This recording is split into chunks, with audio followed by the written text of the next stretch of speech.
Hi students, welcome to this video class. In this video, we are going to see the book back answer for 10th standard social science unit 7 in history, Anti-Colonial Movement and the Birth of Nationalism. Let us continue the book back answer. Choose the correct answer. Which of the following was launched by Haj Sirajullah in 1818 in East Bengal? East Bengal 1818 Haj Sirajullah start பண்ண movement. Which is the movement அப்படின்னு சொல்லி கேட்டிருக்காங்க. The movement name is Fascist movement. B option. Next is second one. Who declared the land belongs to God and collecting rent or tax on it was against the divine law? Land வந்து காடுக்கு சேர்ந்தது, அதுக்கான ரெண்ட்டையும் நம்ம டேக்ஸையும் collect பண்ணுறது வந்து பார்த்திங்கன்னா கடவுள் இயற்றிய சட்டத்திற்கு புறம்பானது, அகெயின்ஸ்ட் த டிவைன் லா அப்படின்னு சொல்லி யார் சொல்லியிருக்காங்க அப்படின்னா டூடுமியான். C option. Next, who were driven out of their homeland during the process of creation of Jamins under the permanent settlement? இப்போ permanent settlement அப்படின்ற அந்த ஆக்ட் மூலயமா ஜமீன்ஸ்க்கு வந்து எல்லா பவர்ஸும் இருக்குது அப்படின்னு சொல்லி இது ஸ்டார்ட் பண்ணுற பெர்மனன்ட் செட்டில்மெண்ட் முறைப்படி ஒரு ப்ராசஸை க்ரியேட் பண்ணி யாரை வந்து அவங்களுடைய ஹோம் லேண்ட், நம்மளுடைய சொந்த இடம் அப்படின்னு சொல்கிறோம்ல, அதிலிருந்து யாரை வந்து விரட்டி அடிக்கிறாங்க அப்படின்னு சொன்னால் Santhals. Option A option Santhals. Find out the militant nationalist from the following. இந்த கீழே கொடுத்துருக்குற அந்த லீடர்ஸ் பார்த்திங்கன்னா நேஷ்னலிஸ்ட் லீடர்ஸ் அவங்கெல்லாம் தாதாபாய் நவ்ரோஜி, ஜஸ்டிஸ் கோவிந்த் ரானடே, பிபின் சந்திரபால், ரமேஷ் சந்தர் அப்படின்ற அவங்க 4 மெம்பர்ஸ்லையும் யார் மிலிட்டன்ட் நேஷ்னலிஸ்ட் லீடர் அப்படின்னு சொன்னால் Bipin Chandrapal. C option. He is the leader of the militant nationalist. When did the partition of Bengal came into effect? இப்போ வந்து பெங்காலை வந்து 2ஆக டிவைட் பண்ணாங்க, ஈஸ்ட் பெங்கால், வெஸ்ட் பெங்கால். அது எப்போ இருந்து நடைமுறைக்கு வருது அப்படின்னு சொன்னால் 16th October 1905. D option.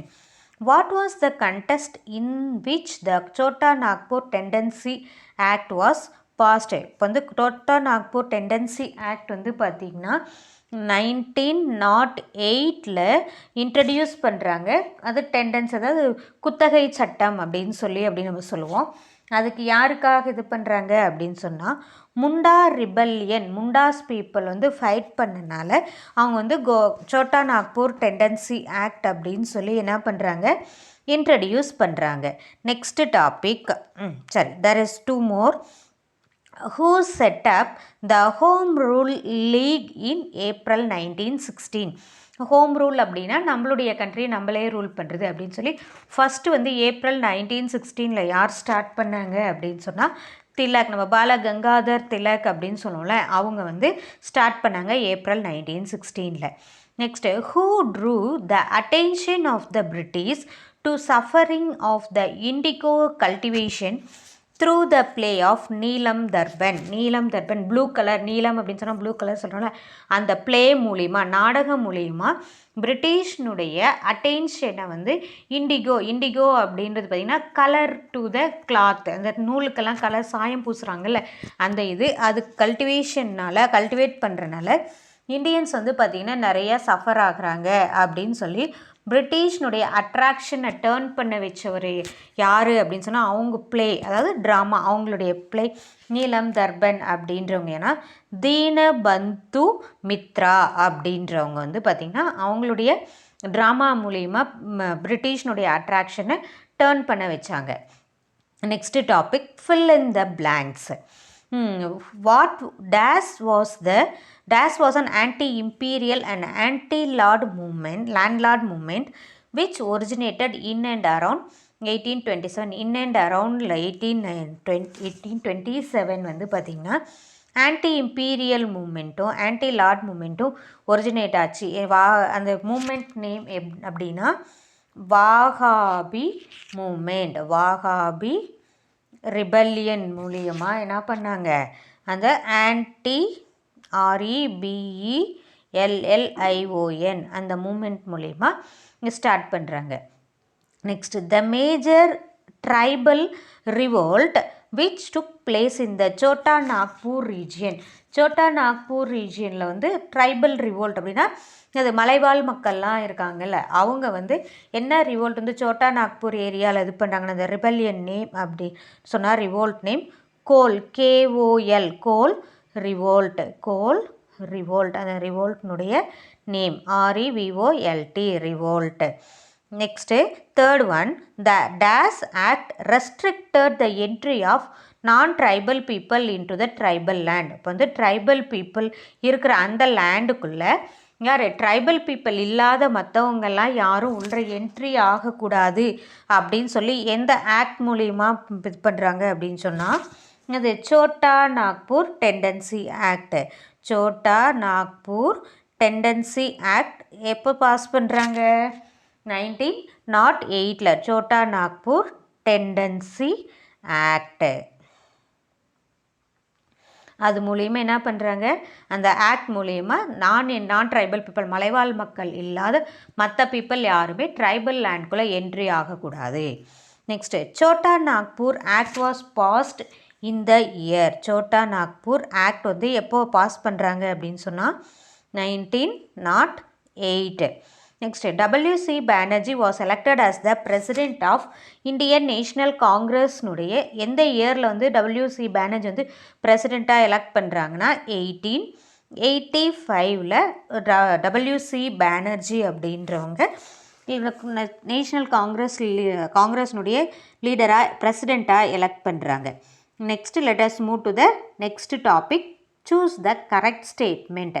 இப்போ இதில் எது கரெக்ட் ஸ்டேட்மெண்ட் அப்படின்னு சொல்லி நம்ம பார்க்க போகிறோம். ஃபஸ்ட்டு ஸ்டேட்மெண்ட், த கம்பெனி, அதாவது கம்பெனி அப்படின்னு சொன்னால் British received 22.5 million from Mir Jafar கிட்டேருந்து 22.5 million அது ரிசீவ் ஆகுது. யாருக்கு கிடைக்குது, கம்பெனிக்கு. And invested it to the profile of the industrial revolution in Britain. அது மூலயமா கிடைச்ச மீர் ஜஃபார் கொடுத்த அந்த பணத்தை வந்து என்ன பண்ணுறாங்க, இண்டஸ்ட்ரியல் ரெவல்யூஷனில் பிரிட்டனில் வந்து இன்வெஸ்ட் பண்ணுறாங்க. யார், British people. It is the correct statement.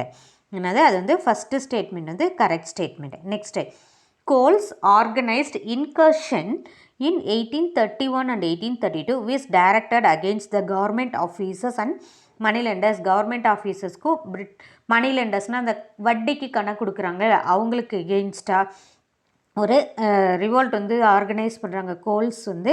அது வந்து 1831-32. It is also a correct statement.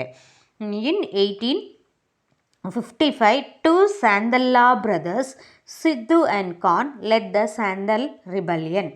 சாந்தல்லா two பிரதர்ஸும் வந்து என்ன பண்ணாங்க, சித்துவும் கானும் 1855 சாந்தல்லா புரட்சி ரிபல்லியன் அப்படின்னு சொல்லி என்ன ஸ்டார்ட் பண்ணாங்க. It is also the correct statement.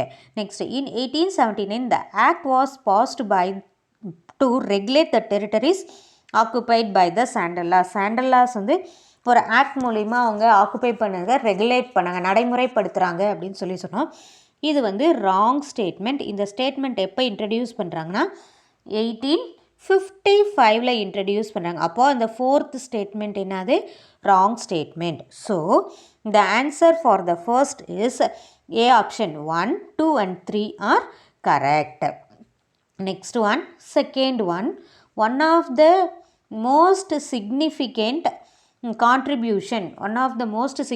contribution of the early Indian nationalist was the formulation of economic critique in colonialism. It is also the correct statement. The early Congress leaders state that the religious exploitation in India was primary reason for the growing of poverty. இந்தியாவில் வந்து poverty grow ஆகிறதுக்கு religious exploitation அப்படின்னு சொல்லி early Congress leaders சொல்லியிருக்காங்க அப்படின்னு சொன்னாங்க. It is the wrong statement. அந்த economic condition தான் நம்மளை வந்து பாவர்ட்டிக்கு சேஞ்ச் பண்ணுச்சு. So second statement is the wrong statement. One of the goals of the மாட்ரேட்ஸ்னுடைய goal, Congress leaders moderates extremists 2 குரூப்ஸாக டிவைட் ஆனாங்க.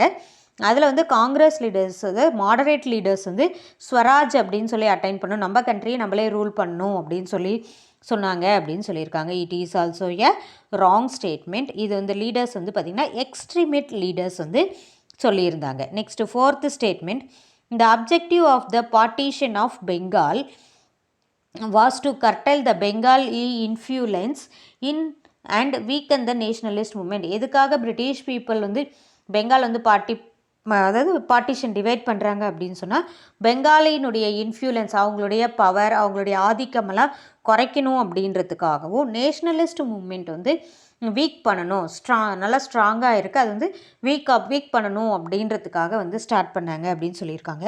It is also a correct statement. இதுக்கு ஆன்சர் அப்படின்னு சொல்லி பார்த்திங்கன்னா இங்கே இருக்கிறதுல எதுவுமே ஆப்ஷன் இல்லை. 1ம் 4th ஸ்டேட்மெண்ட்டு தான் கரெக்ட் ஸ்டேட்மெண்ட். ஆனால் ஆஸ் த புக் பார்த்திங்கன்னா பியில் வந்து பார்த்திங்கன்னா 1, 3, 4ன்னு இருக்குது. இப்போ அதில் மட்டும்தான் இருக்குது. ஒன்று book answer as per book அப்படின்னு சொல்லி நம்ம பார்த்தோன்னா 1, 3 and 4ன்னு இருக்குது. ஆனால் ஆக்சுவலாக கரெக்ட் ஆன்சர் எது 1ம் 4ம் தான் அதுக்கான correct answer. Next 3rd one, assess and reason. Under the colonial rule, for the first time in Indian history, the government claimed a direct proprietary right over the forest. ஃபாரஸ்ட்டுக்கு வந்து full power இருக்குது அப்படின்னு சொல்லி டைரெக்டாக இது பண்ணுவது பார்த்திங்கன்னா Indian ஹிஸ்ட்ரியில் வந்து ஃபார் த ஃபர்ஸ்ட். அந்த அசஷன் வந்து கரெக்டு.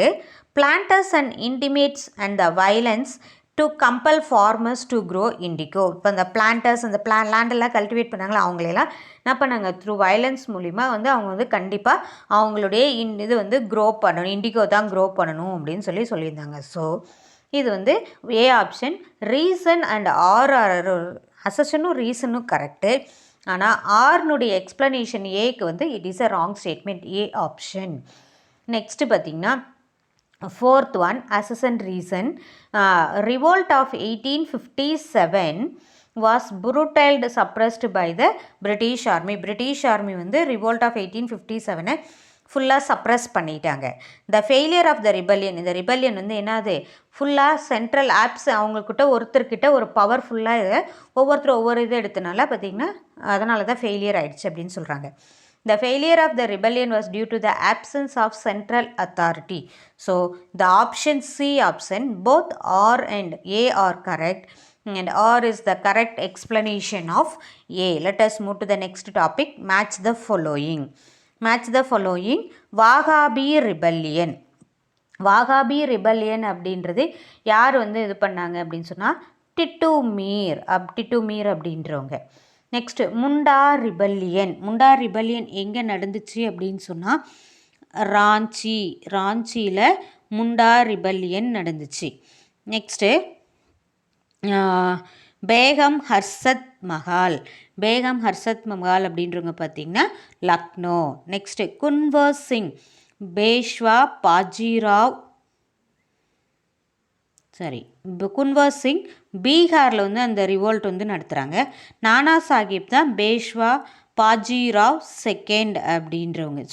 இந்த ஆப்ஷன் பார்த்திங்கன்னா 3, 5, 1, 2, 4 இதுதான் கரெக்ட் ஆன்சர். நெக்ஸ்ட்டு பார்த்திங்கன்னா answer the following. How are the peasants uprising in India classified. இந்தியாவில் வந்து பேஷன்ஸ் அந்த ஃபார்மர்ஸ்னுடைய போராட்டம் பிரிட்டிஷ் பீப்புளுக்கு அகெயின்ஸ்டாக எப்படி கிளாஸிஃபை பண்ணியிருக்காங்க. உங்கள் புக்கில் பேஜ் நம்பர் 76 அந்த ரீஸ்டோரேஷன் ரிபல்லியன் அப்படின்னு சொல்லி ஸ்டார்ட் ஆயிருக்கா, அதுலேருந்து மாஸ் இன்கர்ஷன் ஸ்பான்டேனியஸ் அப்ரைசிங் அப்படின்னு சொல்லி இருக்குது. இது ஃபுல்லாக நீ வந்து என்ன பண்ணணும்னா அதுக்கான ஆன்சரை எக்ஸ்பிளைன் பண்ணும். 5th டாப்பிக்கில் ஃபஸ்ட்டு கொஸ்டினுக்கான answer. Next 2nd question. Name the territories annexed by the British under the Doctrine of Lapse. Doctrine of Lapse அப்படின்றது பார்த்திங்கன்னா அவங்களுக்கு டாட்டர் இல்லை, அதாவது மேல் இஷ்யூ இல்லை, சன் இல்லை அப்படின்னால அது மூலிமா அவங்களுக்கு வந்து பிரிட்டிஷ் வந்து என்னென்ன டெரிட்டரிஸ் வந்து ஆக்குப்பை பண்ணினாங்க. புக்கில் page number 78 doctrine of lapse அப்படின்னு சொல்லியிருக்கா, அதில் பாருங்கள். Satara, Sambalpur, parts of Punjab, Jhansi and Nagpur were annexed by the British to the Doctrine of Lapse. 5th டாப்பிக்கில் செகண்ட் கொஸ்டினுக்கான answer. Next third question, what do you mean by drain of wealth?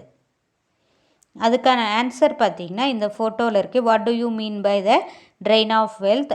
Under the most significant one of the most significant contribution of early Indian nationalist was the formulation of economic critique of colonization. It was economically subjugated and transformed into supplier of raw materials to the British industries. Simultaneously, it became a market to dump English manufactures and for the investment of British capital.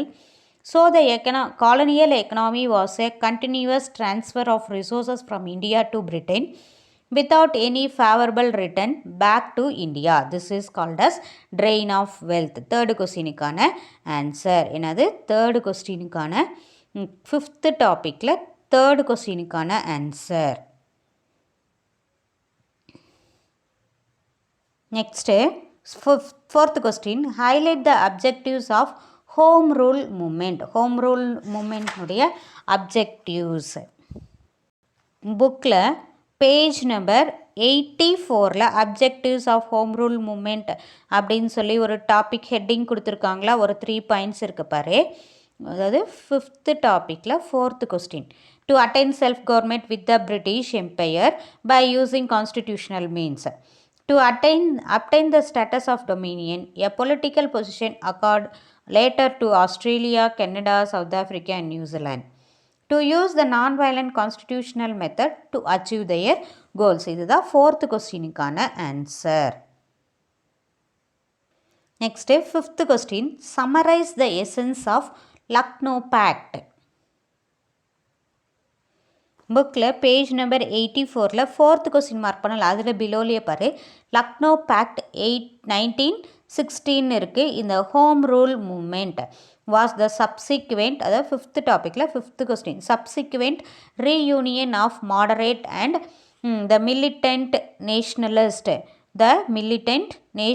அவங்க 2 பேரும் மறுபடியும் என்ன பண்ணுறாங்க, ஒன்றா அதுக்கு முன்னாடி பிரிஞ்சிருந்தவங்க ஒன்றா join ஆகிறாங்க. மிலிட்டன்ட்டும் மாடரேட் லீடர்ஸும் nationalist open to possibility to fresh talk with the Muslim கிட்ட பேச்சுவார்த்தை நடத்துறதுக்காக 2 பேர் என்ன பண்ணாங்க, ஒன்றா சேர்ந்தாங்க. Under the Lucknow pact the Congress and the Muslim league agreed. அந்த லக்னோ பேக்ட் மூலிமா 1916 அவங்க 2 பேர்த்துக்குள்ளே ஒரு உடன்படிக்கை ஏற்படுது. அது மூலிமா 2 பேர் அக்ரி ஆகி செல்ஃப் கவர்மெண்ட், இந்தியா வந்து சீக்கிரமாக செல்ஃப் கவர்மெண்ட் அட்டைன் ஆகணும். இன் ரிட்டன் அதுக்காக என்ன பண்ணுறாங்க, முஸ்லீம் வந்து காங்கிரஸ் லீடர்ஸ் வந்து முஸ்லீம் வந்து எங்களுக்குன்னு தனியாக ஒரு தொகுதி வேணும் அப்படின்னு சொன்னதை அக்செப்ட் பண்ணிக்கிட்டு இந்த லக்னோ பேக்ட் வந்து சைன் பண்ணுறாங்க. முஸ்லீம் லீடர்ஸும் நம்ம Indian Congress leaders moderates and extremists 2 பேரும் சைன் பண்ணுறாங்க. ஃபிஃப்த்து டாப்பிக்கில் ஃபிஃப்த்து கொஸ்டினுக்கான ஆன்சர். ஓகே.